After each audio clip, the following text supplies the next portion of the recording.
আর আমি বারবার একটা কথা বলি যে এই দুনিয়াতে আল্লাহ ছাড়া আমাদের আপন বলে কেউ নাই। আপনি যাকে আপন মনে করেন না কেন, আমাদের সম্পর্ক আছে বাবার সাথে, মায়ের সাথে, স্ত্রী সন্তানদের সবার সাথে, আমাদের হক আছে, অধিকার আছে, সব ঠিক আছে। বিশ্বাস করেন আল্লাহ ছাড়া আপন বলে আপনার কেউ নাই। এই যে গার্লফ্রেন্ডকে আপন মনে হয়, এরা আপন না। স্ত্রী সন্তান থেকে খুব আপন মনে হয়, আপনার মৃত্যুর পর 40 দিন সময় লাগবে না সব ভুলে যেতে। পিতা মাতা ভাই বোন সবাইকে আপন মনে হচ্ছে। পিতা মাতার স্থান বাবা মার পরে, আল্লাহ রসুলের পরে, সেটা ঠিক আছে। তো আপন আল্লাহ ছাড়া তারা নন।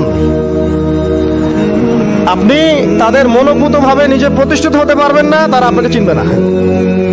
বলে সারাটা জীবন তোর পিছনে এত টাকা ঢাললাম, কি করলি? কিছু করতে পারলি না। আবার এখন যারা পিতা মাতা হয়েছেন, সন্তানদেরকে আপন মনে হচ্ছে?